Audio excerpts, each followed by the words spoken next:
Di era teknologi, hanya bangsa yang jujur yang akan bertahan. Bangsa pembohong akan musnah oleh tangan sejarahnya sendiri.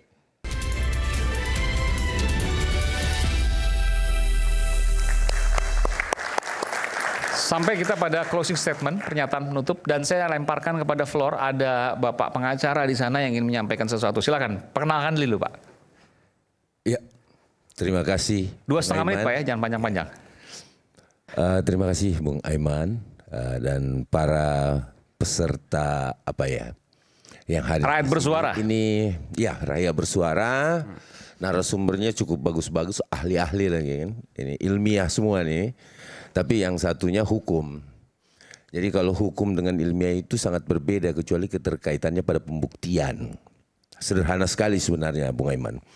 Jadi gini, saya melihat tadi perkara yang belum dijawab. Saya bantu dikit jawab. Bahwa terkait dengan etika ilmiah tadi. Ya kan? Kalau etika ilmiah itu kan, kalau nggak salah ini kita orang hukum bukan nggak belajar etika ilmiah, kita belajar etika hukum. Tetapi kalau etika ilmiah setahu saya itu tidak, yang saya baca barusan juga bahwa ilmuwan itu harus menghormati hak-hak orang lain gitu. Dalam meneliti. Apakah itu ranah private apa bukan? Itu yang pertama. Jadi jangan sampai temuannya yang saya baca. Bentar, jangan sampai temuannya merugikan orang lain. Anda mengatakan betul itu. Sekali, Bung Aiman. Dan menimbulkan gejolak. Itu baik. Dulu. Baik. Terus yang kedua, Bung Aiman. Terakhir ya. Ya, yang kedua, jangan diterahin dulu, Bung Aiman. Waktunya terbatas soalnya. Ya, jadi yang kedua, Bung Aiman, bahwa mens rea dari suatu tindak pidana. Niat jahat. Ya, ini kan persoalannya dilaporkan kan, yang kita bahas kan, bukan persoalan ijazah palsu dulu kan, ini pelaporan terhadap terlapor dan pelapor. Nah kalau kita mau membahas persoalan pidana, itu mens rea-nya dulu, dia terpenuhi apa enggak. Kemudian yang terakhir nih Bung Aiman, yang disampaikan saudara saya Bung Roy itu saya hormati sekali tuh Bang Roy. Jadi gini, bahwa LP ditolak, tidak boleh nolak LP. Tidak boleh nolak LP. LP itu tidak akan pernah ditolak. Tetapi bahasanya di penyidikan itu belum cukup bukti. Beda. Sama aja. Beda. Karena kenapa? Di aturan kepolisian tidak boleh menolak LP. Ya harusnya memang. Gak boleh, memang gak boleh Pak. Ya. Tunjukkan aturannya boleh menolak LP. Nggak boleh. Wajib diterima. Selama itu buktinya cukup. Selama buktinya cukup. Atau ada bukti permulaan. Ya. Dan mens rea. Saya rasa itu sedikit lagi. Satu pertanyaan aja. Oke. Kayaknya saya nggak salah deh. Bapak pengacara ini juga yang kemarin melaporkan ke Bareskrim ya? Saya. Ya enggak? Jujur aja. Saya yang membuat. Ikut rombongan kan, lapor kan? Dumasnya. Saya yang membuat dumasnya. Oke, ya udah clear. Berarti kan dari kelompok mana udah ketahuan. Jadi jangan berkelompok dulu. Jangan berkelompok dulu. Jadi gini loh. Tadi karena bicara, baik terima kasih sudah. Tadi bicara soal ilmiah tidak boleh. Ini etika ilmiah, etika ya. Tidak boleh merugikan orang lain. Saya ke Bung Rismon dulu. Sekaligus pernyataan penutup. Ya, ijazah maupun skripsi itu untuk public publication ya. Setiap yang dipublikasikan ya wajib bersedia untuk diteliti ya, dikoreksi, ditelaah. Jadi sepanjang saya ya bisa mempertanggungjawabkan keilmian saya. Kalau nanti dipanggil oleh penyidik saya siap ya. Bukan berarti saya takut. Saya akan mempertanggungjawabkan di depan penyidik. Gitu loh, keilmian saya, gitu loh, ya. Oleh karena itu, ya saya tantang untuk penyidik, gitu loh. Apakah kajian ilmiah kami itu kriminal? Karena begini, kalau dalam ilmu fake document analisis dan fake yang lain itu outputnya ada dua dalam kajian ilmiah, palsu atau asli. Terserah kalian mau suka atau tidak, itu sepenelitian, itu loh. Terserah suka atau tidak. Jadi, ya menurut saya, ya harusnya publik ini semakin senang kalau banyak di public discussion itu penuh dengan diskusi-diskusi ilmiah. Terserah kalian suka atau tidak suka. Terserah kalian dirugikan atau tidak dirugikan. Itu yang harus kita hargai gitu loh. Bayangkan kalau nanti ada orang lagi meneliti yang lain, nggak suka, lapor. Bagaimana masyarakat kita ini bisa terpintarkan, tercerahkan kalau dikit-dikit lapor. Terus nanti ahli yang lain juga berbicara, lapor. Saya bukan karena saya tidak takut dilapor, saya akan datang. Saya terangkan semua kajian saya kepada penyidik. Gitu loh. Try me. Ya, coba. Oke. Selanjutnya kita akan berikan kesempatan pada yang lain sekaligus pernyataan menutup. Sekaligus juga pertanyaan publik. Ini kan Pak Jokowinya udah selesai. Udah mau istirahat. Jangan, ini bacaan di komentar-komentar ya. Sudahlah, nggak usah dikuyo-kuyo. Untuk apa juga ijazah palsu dan seterusnya. Toh udah nggak jadi presiden, kenapa baru sekarang dan seterusnya. Nah, sekaligus menjawab pertanyaan itu. Mungkin saya kesempatan dulu. Kita gantian dulu Bu ya, silakan. Ya, sedikit merespon Bung Rismon tadi. Saya sepakat, 100% saya sepakat sama Bung Rismon ini. Tentang keterbukaan informasi, ya, mengedukasi publik, saya sepakat, Bung. Saya juga tadi sepakat tentang Anda menguraikan, menjelaskan tentang skripsi itu. Itu baru betul, cerdas sekali nih, khusus buat skripsi. Ya, dia pakai dokumen asli, dia lihat dokumen asli, tetapi tidak untuk ijazah. Ya, silahkan dengan kemampuan keahlian Anda, digital forensik atau apapun itu, ya, Anda menemukan data fakta apapun itu, tetapi bukan kewenangan kalian menyatakan ijazah Pak Jokowi asli. Tadi dasar hukumnya di atas sudah saya jelaskan. Itu kebebasan Anda, itu hak Anda untuk berekspresi menyatakan pendapat, tetapi jangan melanggar hak orang lain, jangan menyerang kehormatan orang lain, jangan memfitnah orang lain, jangan mendiskreditkan orang lain. Tadi Anda bertanya, apa modusnya? Saya rasa itu. Kan track recordnya beliau-beliau ini kan jelas. Kita bisa lihat ya bahwa orang-orang ini ya tidak suka dengan Pak Jokowi, itu fakta. Itu fakta, itu tidak bisa dibuat, itu tidak bisa dibukti. Tidak bisa dinafikan. Itu fakta yang tidak bisa ditutupi. Tidak suka, punya kebencian kepada Pak Jokowi. Saya tidak tahu sampai kapan. Itulah yang mendasari sehingga ini jujur ini. Tadi Mas ya, orang-orang terdekat saya dengan narasi-narasi kebohongan ini yang terus dibangun, ijazah Pak Jokowi goyang dia. Palsu. Mereka goyang bertanya kepada saya. Masa sih Pak ijazah Pak Jokowi palsu? Artinya sebelumnya mereka tidak yakin, sekarang jadi ragu-ragu ya? Ragu-ragu. Inilah jahatnya narasi-narasi kebohongan yang dibangun terus-menerus di publik. Tapi ini kan ilmiah. Ilmiah apanya memakai data? Memakai data yang tidak diverifikasi, yang tidak punya data pembanding ini yang jasa, dokumen ya? asli. Begitu kerja seorang ahli. Ahli apa seperti itu? Begitu loh. Itu statement sekaligus penutup dari saya. Terima kasih. Silakan Dokter Tifa. 2,5 menit. Iya, 2,5 menit. Ya, saya menjawab mengapa ini menjadi penting bagi bangsa kita ya. Bangsa yang membiarkan kebohongan menjadi fondasi kepemimpinannya adalah bangsa yang sedang menggali kuburnya sendiri. Era teknologi telah membawa satu ketetapan. Tidak ada lagi dusta yang bisa disembunyikan. Setiap kebohongan administratif akan terekam, terungkap dan tertelanjangi di hadapan sejarah. Ini bukan hanya tentang seorang individu. Ini tentang apakah bangsa Indonesia siap memasuki era peradaban tinggi di mana transparansi dan integritas menjadi nilai absolut. Jika Indonesia berani membersihkan dirinya sekarang, maka bangsa ini akan naik derajat, berdiri sejajar dengan bangsa-bangsa besar dunia. Jika Indonesia takut, berkompromi, atau berpura-pura tidak tahu, maka bukan hanya masa depan bangsa ini yang hilang, tetapi juga harga dirinya sebagai umat beradab. Di era teknologi, hanya bangsa yang jujur yang akan bertahan. Bangsa pembohong akan musnah oleh tangan sejarahnya sendiri. Oke.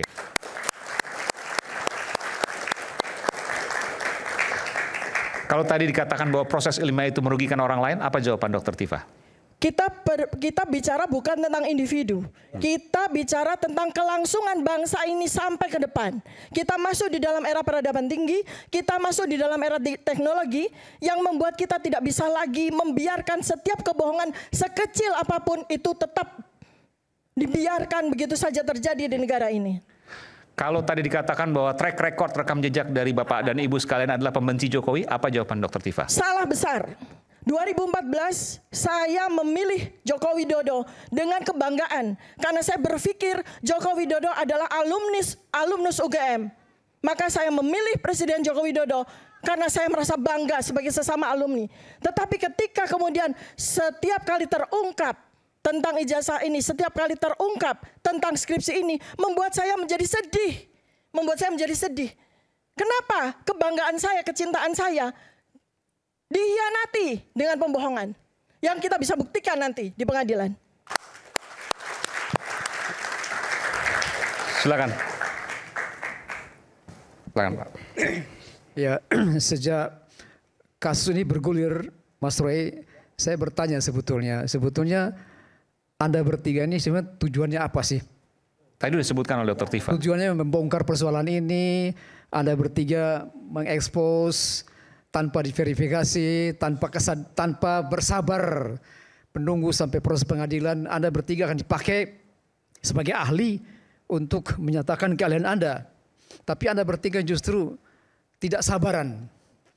Nah, ini pelajaran bagi Anda bertiga sebagai ahli untuk belajar bersabar, menentukan waktu yang tepat untuk proses hukum. Jadi sebetulnya yang Anda jelaskan semua ini secara hukum itu berguna bagi ilmiah, tapi tidak berguna untuk masyarakat umum. Tidak berguna untuk masyarakat umum. Karena belum diverifikasi secara hukum, dan siapa yang menyatakan bahwa barang ini palsu itu adalah hakim dalam proses pengadilan. Jadi Anda bukan hakim. Saya tidak percaya Anda bertiga bukan hakim. Anda bertiga bukan penegak hukum juga. Anda kurang etis menilai bahwa seseorang itu menggunakan ijazah palsu, kemudian tanpa juga minta izin kepada yang bersangkutan untuk diteliti, ya kan? Jadi sebetulnya secara ilmiah Anda benar, tapi etisnya kurang begitu. Oke. Jadi pelajaran penting bagi Anda bertiga supaya belajar bersabar. Lebih baik nggak usah diungkapkan ya Pak ya. Lebih baik nggak usah diungkapkan, itu lebih baik mungkin. Lebih baik tidak usah diungkapkan. Mereka Hasil bertiga tidak usah itu mengungkapkan. lebih baik lagi nggak usah diungkapkan Lebih ya baik kan. begitu. Tunggu saja kita proses hukum ya. Oke. Silakan Mas Roy. Selain menjawab, Mas Roy. Terima kasih. Sekali lagi tidak perlu diulangi, itulah kecintaan kami terhadap alma mater kami, Universitas Gadjah Mada. S1, S2, kami semua ada di sana. Dan itulah justru kecintaan kami, itu membuat kami itu melihat kenapa kok UGM berubah. Ya, kenapa kok berani-beraninya mengkonfirmasi sesuatu yang belum jelas keasliannya. Dan itu mulai muncul, nanti akan terbuka deh semuanya. Itu dikreasi tahun berapa, siapa aktor intelektual yang berada di baliknya. Nanti akan terbuka? Nanti akan terbuka. Dari mana Anda bisa yakin itu? Insya Allah. Ya, nanti akan terbuka. Ini yang namanya... Atau Anda udah punya datanya jangan-jangan? Ada. Tunggu aja tanggal mainnya. Tapi artinya gini. Dan Anda akan buka semua itu di pengadilan? Pasti.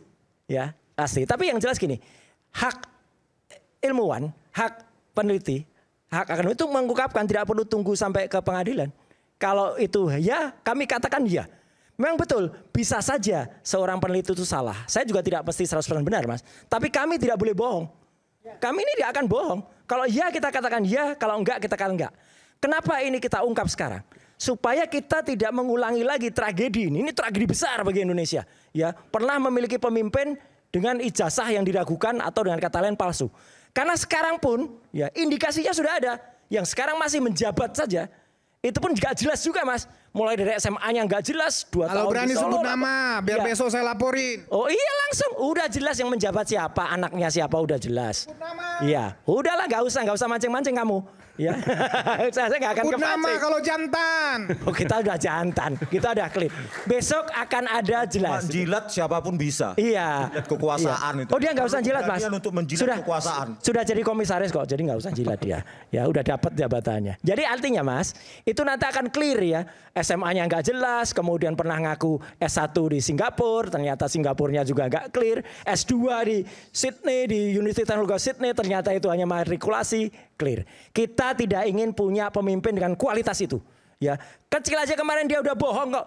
Masa ada likes-nya cuman berapa, yang dislike-nya 10 kalinya. Ya, jadi dia bikin monolog like-nya. Terus setelah itu dia ubah lagi. Ya, dia ubah lagi. Dia beli ini beli, ini kejahatan ini ya. Beli apa? Beli likes di internet, beli likes. Jadi supaya seolah-olah postingannya itu diakui. Di YouTube maksudnya? Di YouTube. Iya, dari mana dia beli likes, Mas Roy? Tahulah kita, ahli kita. Ya kan, gitu. Kita nanti dilaporin lagi karena. Oh silakan, ada buktinya kita nggak berani sebut nama, jadi nggak bisa dilaporin. Nggak usah orang tahu semua, nggak usah disebutin nama. Dia juga nggak pernah nyebut nama kok. Gitu Mas. Jadi sekali lagi, insya Allah apa yang kita buktikan ini adalah clear, apa yang kita buktikan ini adalah jelas. Tapi pengadilan kita juga kita tuntut untuk supaya clear, equality before the law. Ya, jangan sampai kemudian ada istilahnya apa? Bukan diskriminasi, tapi kriminalisasi yang kemarin sudah terjadi itu pada Bambang Tri dan juga Gus Nur. Ya gitu. Tapi insya Allah kita siap. Satu lagi yang penting Mas, untuk membuktikan kesiapan kita besok pagi Mas, Rabu tanggal 30 April itu kita akan menyatakan ini, mendeklarasikan ini di Gedung Juang 45 jam 9. Kalau Anda datang 9 pagi. Yang pro maupun yang kontra silakan datang. Siapa aja adalah kami plus akademisi dari berbagai kampus itu sudah mendukung. Ada profesor, ada guru besar juga datang. Oke, besok 9 pagi di Gedung Juang 45 di sini dong. Ya, dekat. di sini. Oke, baik. Ya, terima kasih Mas Aiman. Jadi ingin saya katakan tujuan daripada pelaporan yang dilakukan oleh klien kami di Polres Jakarta Pusat tiada lain untuk menjaga ketertiban umum dan melindungi masyarakat dari bahaya tindak pidana penghasutan. Yang kedua, ini belum apa-apa, belum dipanggil ya oleh pihak penyidik kepolisian sudah menyampaikan seolah-olah ya ada kriminalisasi. Ya, saya sebagai kuasa hukum pelapor sangat menjamin bahwa kami tidak melakukan cara-cara kotor dalam menegakkan hukum. Kami benar hadir, ya, klien kami hadir karena ya kewajiban sebagai masyarakat melihat ada tindak pidana, ya, melaporkan kepada pihak berwajib. Ini juga cara klien kami mendorong masyarakat untuk terlibat aktif. Kalau melihat tindak pidana, hendaknya mempercayakan proses hukum itu kepada pihak berwajib. Jika ada saudara-saudara juga yang melakukan penelitian, temuan, ya, yang berkaitan dengan pidana, hendaklah itu disampaikan atau ditempuh jalur hukum. Karena itu juga cara kita mendidik bangsa ini membangun demokrasi yang baik. Terima kasih Mas Aiman. Saya yakin banyak dari kita, apakah di sini, di luar sana, di media sosial, yang tadinya yakin bahwa ijazah Pak Jokowi adalah asli, namun sekarang karena begitu banyak perdebatan pro dan kontra, meragukannya. Dan itu adalah hal yang wajar. Tapi apakah itu benar, ataukah yang asli yang benar? Jangan tanya pada rumput yang bergoyang, tapi tanyalah pada bukti yang akan bergulir di pengadilan. Saya Aiman Wicaksono, sampai berjumpa pada Rakyat Bersuara berikutnya. Terima kasih Mas Ray. Thank you.